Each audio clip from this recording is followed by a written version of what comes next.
భగవద్ బంధువులందరికీ సాయంకాల ఆశీస్సులు.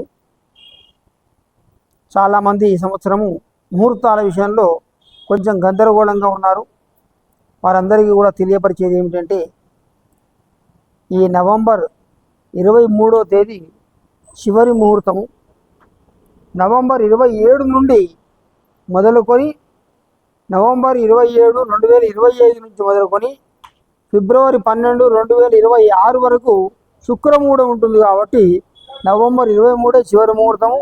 కాబట్టి ఈలోపు ఎవరైనా సంబంధాలు కుదుర్చుకున్నవాడు ఏదైనా ఉంటే ఆ కార్యక్రమాన్ని పూర్తి చేసుకోవాలి. ఈ 27 తర్వాత ఎలాంటి శుభకార్యాలకు అంటే వివాహం కానీ, ఉపనయనం కానీ, గృహప్రవేశం కానీ, ఇంకా ఏదైనా సరే శుభకార్యాలకు ముహూర్తాలు ఉండవు. ఈ ముహూర్తాల విషయంలో కొంతమంది అడుగుతున్నది ఏంటంటే, సొంత ఇంట్లోకి వెళ్ళడం మనకి రాదా, లేదా కిరాయి ఇంట్లోకి కూడా వెళ్ళడం మనకి రాదా? కిరాయి ఇండ్లలోకి వెళ్ళొచ్చు, కిరాయి ఇండ్లు మారచ్చు. అట్లాగే డెలివరీ అయిన తర్వాత పురుడు కార్యక్రమం ఉంటుంది, అట్లాంటివి చేసుకోవచ్చు. కొన్ని అనివార్యమైనటువంటి కార్యక్రమాలు ఉంటాయి, ఆ కార్యక్రమాన్ని యథావిధిగా ఆచరించవచ్చు. అంతేగాని నూతన గృహప్రవేశం మనం స్వయంగా కట్టుకున్నది కావచ్చు, లేదా రెండవ సేల్లో కొనుక్కున్నది కావచ్చు, మనము గృహప్రవేశం చేయడం కానీ నూతనంగా ఎలాంటి సుముహూర్తాలు, శంకుస్థాపనలు, సుముహూర్తాలు చేయడం కూడా కుదరదు. ఎందుకంటే తెలంగాణలో, మళ్ళీ చెప్తున్నాను, తెలంగాణలో అత్యంత ప్రాచుర్యం ఉన్నటువంటి ముక్తేశ్వర సిద్ధాంతి పంచాంగం కానీ, మిగతా సిద్ధాంతులు కానీ 95% సిద్ధాంతులు 27వ తారీఖు నుంచి 3 ఉందన్న విషయమే రాశారు. ఇందాక నేను చెప్పిన డేట్ల ప్రకారంగానే 3 రాశారు. కాబట్టి అందరూ కూడా ఈ విషయాన్ని గమనించి సంప్రదించుకోవాలి. గూగుల్లో చూసుకొని ముహూర్తాలు నిర్ణయించుకోకూడదు.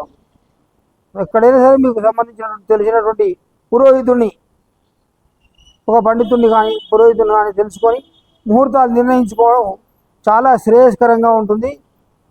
అంతేగాని ఆ పంచాంగంలో ఇలా ఉంది, నెట్లో ఇలా చూపించింది, నెట్లో కాదు చూపించేది, పంచాంగంలో రాయాలి. పంచాంగంలో రాసినప్పుడే అది లెక్కకు వస్తుంది. నెట్టు పంచాంగం రాయడు. ఒక సిద్ధాంతి పంచాంగం రాయడానికి 9 మాసాలు పడుతుంది. కాబట్టి ఒక పురోహితుని దగ్గరికి వెళ్ళి, కార్యక్రమం చేయించేటువంటి పురోహితుని దగ్గరికి వెళ్ళి ఆ ముహూర్తాన్ని నిర్ణయించుకున్నట్టయితే చాలా శుభప్రదంగా ఉంటుంది. 23 ఎందుకు చివరి ముహూర్తం అని చెప్పానంటే, ముహూర్తం తర్వాత అంటే మనకు పెళ్లి తర్వాత కొన్ని కార్యక్రమాలు ఉంటాయి. అబ్బాయి అమ్మాయి అటు ఇటు తిరగడము, ఒడిబియ్యాలు వండుకోవడము, ఇంకా ఇతరత్ర కార్యక్రమాలు ఇవన్నీ కూడా ఉంటాయి. దానికోసం ఒక 4 రోజులు గ్యాప్ ఉంది. 27 నుంచి ముహూర్తం కాబట్టి 23 ముహూర్తం బాగుంది.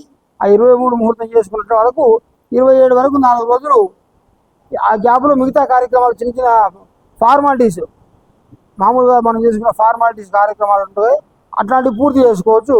కాబట్టి ఇవన్నీ కూడా గుర్తించుకొని అందరూ కూడా వితండవాదానికి పోకుండా చెప్పినటువంటి మాటను విని మీ గ్రామాల్లో ఉన్నటువంటి పురోహితులను సంప్రదించి నిర్ణయించుకోవాల్సింది చెప్పి మరొక్కసారి తెలియజేస్తూ శుభం భూయాత్. ఈ వీడియో మీకు నచ్చినట్లయితే ఒక లైక్ కొట్టి ఈ సమాచారాన్ని ఇతరులకు షేర్ చేయండి. మరిన్ని ఇలాంటి ఆసక్తికరమైన వీడియోల కోసం మా ఛానల్ను సబ్స్క్రైబ్ చేసుకోండి. ధన్యవాదాలు.